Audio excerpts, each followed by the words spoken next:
ಅಂತೆ ಆಲೂರು ತಾಲೂಕಿನ ಕಾಡ್ಲೂರು ಕೂಡಿಗೆ ಗ್ರಾಮ ಆ ರಸ್ತೆ ಜಲಾವೃತ ಆಗಿರೋದ್ರಿಂದ ಶಾಲಾ ಮಕ್ಕಳು ಪರದಾಡ್ತಿದ್ದಾರೆ. ಜನ ಓಡಾಡೋದಕ್ಕಾಗ್ತಾ ಇಲ್ಲ.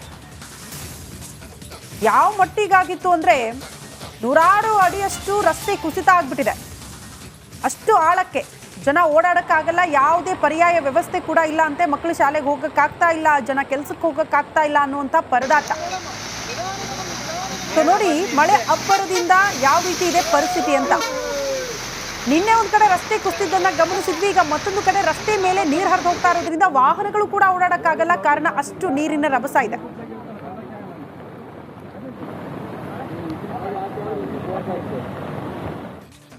ರಾಜ್ಯಾದ್ಯಂತ ವರುಣಾರ್ಭಟ ಜೋರಾಗಿರೋದ್ರಿಂದ ಹಲವೆಡೆ ಪ್ರವಾಹ ಉಂಟಾಗ್ಬಿಟ್ಟಿದೆ. ಹಾಸನದಲ್ಲಿ ಮಳೆ ಅಬ್ಬರವಿದ್ದು ಶಿರಾಡಿ ಘಾಟ್ ಬಳಿಕ ಅಂದ್ರೆ ಆ ಬಳಿ ಗುಡ್ಡ ಕುಸಿತ ಆಗ್ಬಿಟ್ಟಿದೆ. ಇದಕ್ಕೆ ಎತ್ತಿನಹೊಳೆ ಯೋಜನೆಯೇ ಕಾರಣ ಅಂತ ಕೂಡ ಹೇಳಲಾಗ್ತಾ ಇದೆ. ಈ ಕುರಿತ ಒಂದು ರಿಪೋರ್ಟ್ ಇಲ್ಲಿದೆ ನೋಡಿ.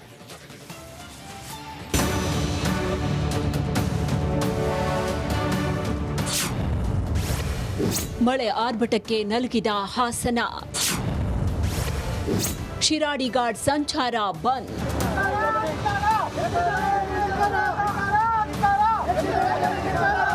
ಎಲ್ ನೋಡಿದ್ರೂ ನೀರಿನ ಆರ್ಭಟ, ಪ್ರವಾಹ, ಹಲವೆಡೆ ಭಾರೀ ಅವಾಂತರ. ಹಾಸನದಲ್ಲಂತೂ ಮಳೆಯ ಜೊತೆ ಸರ್ಕಾರದ ಆ ಯೋಜನೆಯ ತಲೆಬಿಸಿದೆ. ಜಿಲ್ಲೆಯಲ್ಲಿ ಸುರಿತಾ ಇರುವ ಭಾರೀ ಮಳೆಗೆ ರಾಷ್ಟ್ರೀಯ ಹೆದ್ದಾರಿ 75ರ ಶಿರಾಡಿ ಘಾಟ್ ದೊಡ್ಡ ತಪ್ಪಲು ಬಳಿ ಗುಡ್ಡ ಕುಸಿತ ಆಗಿದೆ. ಇದರಿಂದ ಸುತ್ತಮುತ್ತಲ ಗ್ರಾಮಸ್ಥರಿಗೆ ಪದೇ ಪದೇ ತೊಂದರೆಯಾಗ್ತಾ ಇದೆ.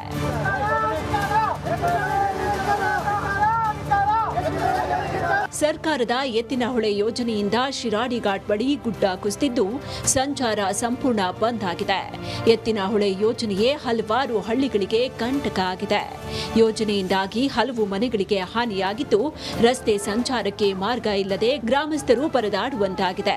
ಇದಕ್ಕೆ ಸ್ಥಳೀಯರು ಆಕ್ರೋಶ ಹೊರಹಾಕ್ತಿದ್ದಾರೆ.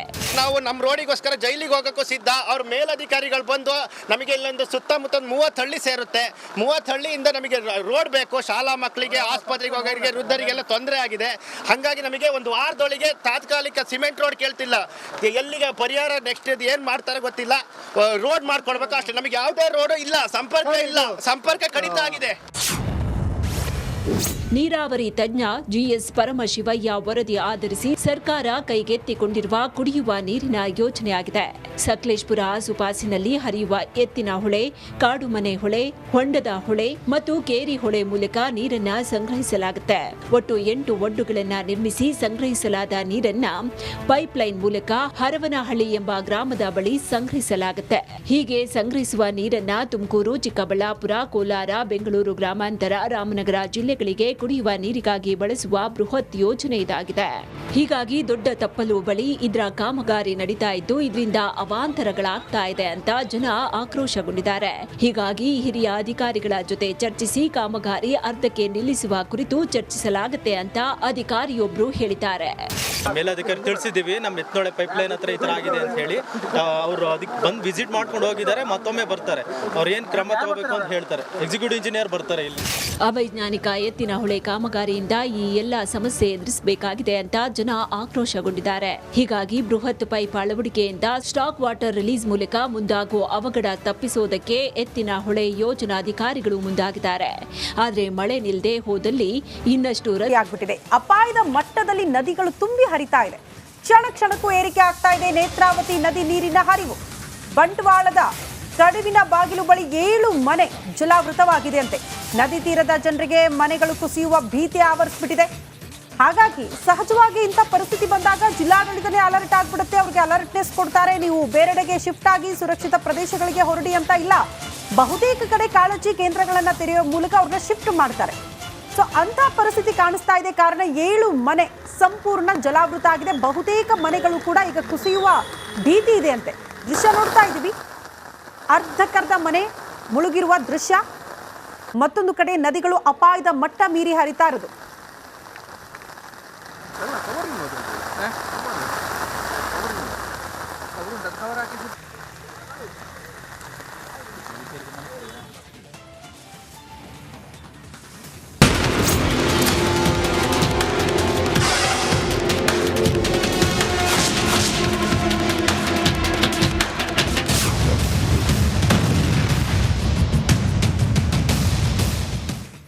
ಇನ್ನು ಡೆವಿಲ್ ಗ್ಯಾಂಗ್ನಿಂದ ರೇಣುಕಾಸ್ವಾಮಿ ಕೊಲೆ ವಿಚಾರಕ್ಕೆ ಸಂಬಂಧಪಟ್ಟಂತೆ ಪೊಲೀಸರಿಂದ ಕೊಲೆ ಕೇಸ್ ತನಿಖೆ ಚುರುಕುಗೊಂಡಿದೆ. ಬಹುತೇಕ ಪೂರ್ಣಗೊಂಡಿದೆ ತನಿಖೆ ಅಂತ ಹೇಳಲಾಗ್ತಾ ಇದೆ. ಕಾರಣ ಪ್ರತ್ಯಕ್ಷ ಪರೋಕ್ಷ ಸಾಕ್ಷಿಗಳ ಹೇಳಿಕೆಯನ್ನ ಕೂಡ ದಾಖಲು ಮಾಡಿಕೊಂಡಿದ್ದಾರೆ ಪೊಲೀಸರು. ಎಲ್ಲವೂ ಕೂಡ ಪೂರ್ಣಗೊಂಡಿದೆ. ಈಗ ಮೆಡಿಕಲ್ ರಿಪೋರ್ಟ್ಗಾಗಿ ಪೊಲೀಸರು ಕಾಯ್ತಾ ಇದ್ದಾರೆ. ಮೆಡಿಕಲ್ ರಿಪೋರ್ಟ್ ಕೂಡ ಕೈ ಸೇರ್ಬಿಟ್ರೆ ಶೀಘ್ರವೇ ಚಾರ್ಜ್ ಶೀಟ್ ಸಲ್ಲಿಕೆ ಆಗಬಹುದು ಅನ್ನುವಂಥ ನಿರೀಕ್ಷೆ. ಶೀಘ್ರವೇ ವರದಿ ಕೊಡುವಂತೆ ಪೊಲೀಸರು ಕೂಡ ಮನವಿ ಮಾಡಿಕೊಂಡಿದ್ದಾರಂತೆ. ಮೆಡಿಕಲ್ ರಿಪೋರ್ಟ್ ವಿಕ್ಟೋರಿಯಾ ಆಸ್ಪತ್ರೆ ಅಧಿಕಾರಿಗಳಲ್ಲಿ ಪೊಲೀಸರ ಮನವಿ. ಆರೋಪಿಗಳ ಕೂದಲು, ಉಗುರು, ರಕ್ತದ ಸ್ಯಾಂಪಲ್ ಎಲ್ಲವನ್ನ ಕೂಡ ಪರೀಕ್ಷೆಗೆ ಕೊಟ್ಟಿದ್ರು. ಅದರ ರಿಪೋರ್ಟ್ ಬರಬೇಕು. ಆ ರಿಪೋರ್ಟ್ ಬೇಗ ಕೊಟ್ಬಿಟ್ರೆ ಚಾರ್ಜ್ ಶೀಟ್ ಸಲ್ಲಿಕೆ ಮಾಡೋದಕ್ಕೆ ಈಸಿ ಆಗುತ್ತೆ ಅನ್ನೋದು ಪೊಲೀಸರ ಮನವಿ.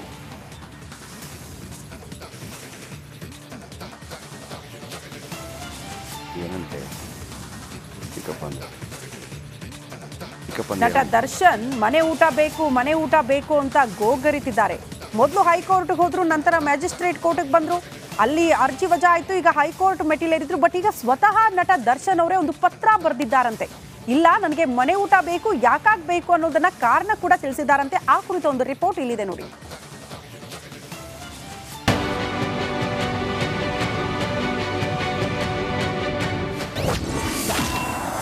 ಜೈಲೂಟಕ್ಕೆ ಕಾಟೇರ ಕಂಗಾಲು. ಮನೆ ಊಟಕ್ಕಾಗಿ ದರ್ಶನ್ ಪತ್ರ.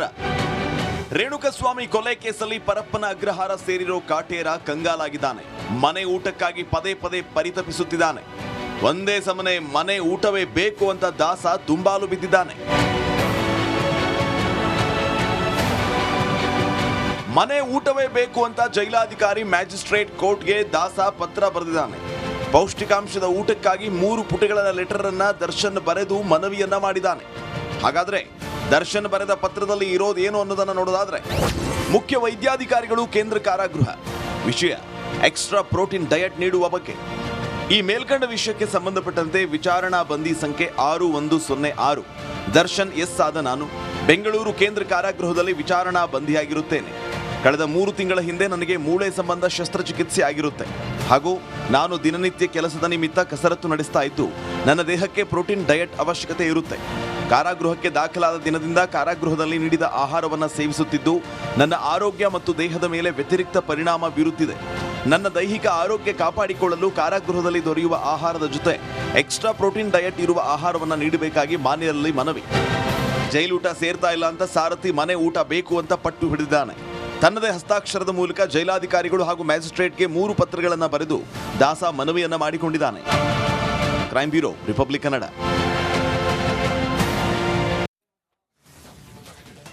ಅಜಯ್ ಈ ವಿಚಾರಕ್ಕೆ ಸಂಬಂಧಪಟ್ಟಂತೆ ನೇರ ಸಂಪರ್ಕದಲ್ಲಿ ಜಾಯಿನ್ ಆಗ್ತಿದ್ದಾರೆ. ಅಜಯ್, ಈಗ ನಟ ದರ್ಶನ್ ಅವರು ಪತ್ರದ ಮೂಲಕ ಮನವಿ ಮಾಡಿಕೊಂಡಿದ್ದಾರೆ ಅಂದ್ರೆ ಎಷ್ಟು